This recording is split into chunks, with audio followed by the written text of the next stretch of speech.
The wide receiver landscape is about to shift in a big way because these four guys are primed to explode in 2025. Whether it's a young stud ready to make the leap or a player poised to vault into the wide receiver 1 tier, these are the names you'll be kicking yourself for not drafting higher. Let's break down 4 wide receivers ready to skyrocket in 2025. Starting with Malik Nabers, who actually ended up with pretty decent stats last year, but it feels like that was more through accumulation than a true breakout. But 2025 could absolutely be a monster year for him as the Giants have gone from Daniel Jones, Drew Lock, and Tommy DeVito to Russell Wilson, Jameis Winston, and rookie Jackson Dart. And we're talking about a wide receiver that has the pedigree to be the best wide receiver in football. Last year as a rookie, he cleared 75% success rate versus man and press coverage and was basically at an 80% success rate versus zone. He was also an above average separator on all but 3 routes. Not to mention, he was also 4th among all wide receivers in yards after the catch, which is going to be something he excels at for his entire career. Now, of course, what held him back last year was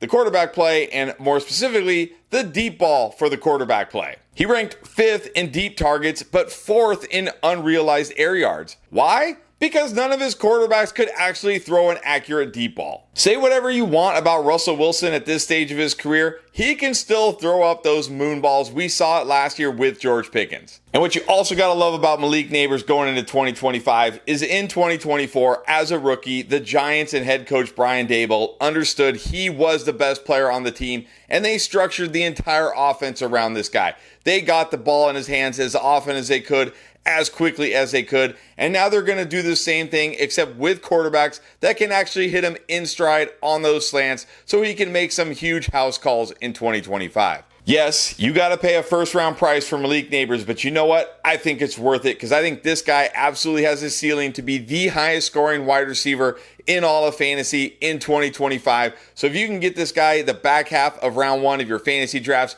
you got to do it. Now, another year 2 wide receiver that is ready to skyrocket is Marvin Harrison Jr. Now, he was kind of the opposite of Malik Nabers in 2024 because the Cardinals did not design their entire offense around Marvin Harrison. They also did not scheme easy layup throws for Marvin Harrison the way the Giants did for Malik Nabers.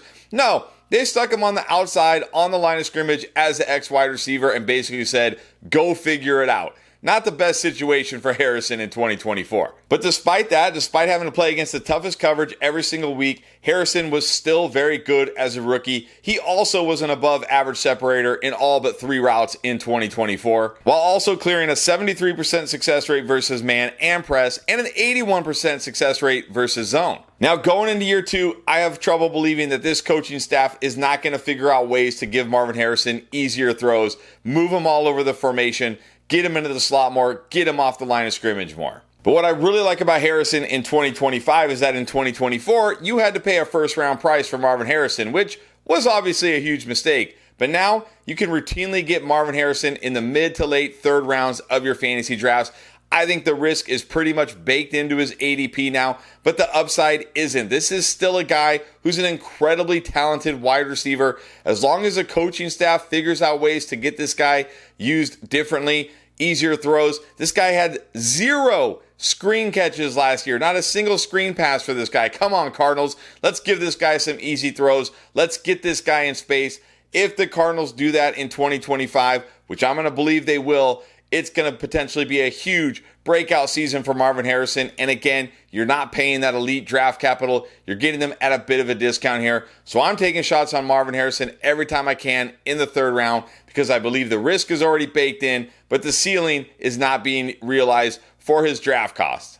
And if you're thinking to yourself, man, I want to take advantage of these ADPs, I want to start doing some fantasy drafts, you got to head to Underdog Fantasy right now because they have all sorts of fantasy drafts going on all offseason long, including their flagship Best Ball Mania 6, which is going to make multiple millionaires. Not to mention, they just dropped their playoff basketball promo. With the extender, you can play your way to increasingly bigger boosts each round of the playoffs. Start a playoff series by using your Game 1 boost and continue boosting each subsequent game to unlock the next one. The longer the series, the bigger the boost. You're going to want to see how serious it gets when that Game 7 hits. Hop on Underdog, the best place to make picks during playoff basketball, and get started right now. And when you do, make sure you join using promo code ENDGAME because not only is that going to get you a free pick, but also up to $1,000 of bonus cash. All right, enough about the year 2 wide receivers. How about a year 4 wide receiver, Jameson Williams of the Detroit Lions? Look, a lot of people have been waiting 3 years for this guy to break out.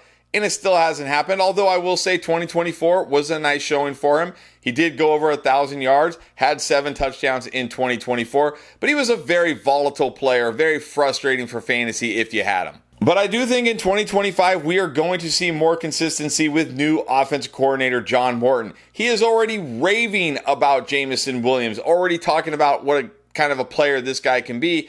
Remember the 2 previous years, he was the passing game coordinator for the Denver Broncos, where Courtland Sutton, another outside receiver, had 2 of his best seasons ever. Now, Jameson Williams is not the big-bodied wide receiver like Courtland Sutton, but what he brings that Courtland Sutton doesn't is that elite speed, that elite playmaking ability, that downfield threat, and I think the Lions are going to leverage that, and they're going to use that in 2025. Also, this is a wide receiver who has trended in the right direction each of his first 3 years, as he's seen an increase in targets, receptions, yards, and touchdowns every year of his career. There's no reason to think he can't continue to trend up in 2025 in this offense, and I think he has the potential to be a 1,200 plus yard wide receiver, 8+ touchdown wide receiver, and if he does that, he's absolutely going to be one of the best picks in fantasy football. Because right now in underdog drafts and fantasy drafts, he's currently going as a wide receiver 3. This is the exact type of wide receiver 3 you want to bet on. A guy who hasn't quite broken out yet, who has the pedigree, is in a great offense,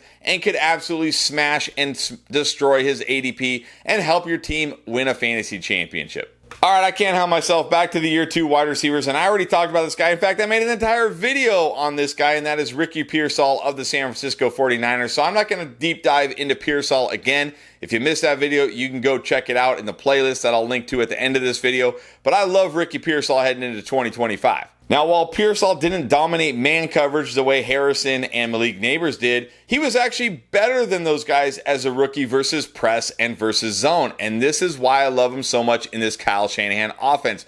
Because Shanahan, even last year as a rookie, found ways to give him easy targets, scheme him open, and that is what he's going to do. With Deebo Samuel gone to the Commanders, that even opens up more opportunity for Ricky Pearsall to get in the slot, get those screen passes, get end arounds, just all sorts of easy ways to rack up fantasy points that don't require, tons of yards after catch, huge contested catches, or touchdowns. Things we love to see as fantasy players.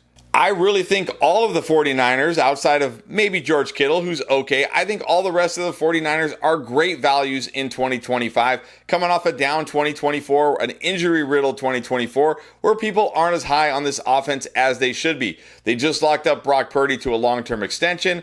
When Brandon Ayuk gets back healthy, you got to think Ayuk and Jennings are going to be the outside wide receivers, and that is going to give Ricky Pearsall plenty of chances to have those easy throws out of the slot, off the line of scrimmage, where he doesn't have to face very tough coverage. And you got to always believe in any wide receiver in a Kyle Shanahan offense, because this guy knows how to scheme guys open. Again, I did an entire video if you want to see more details on what Ricky Pearsall can do, and you can find it in our playlist right here, along with many other videos to help you dominate in 2025.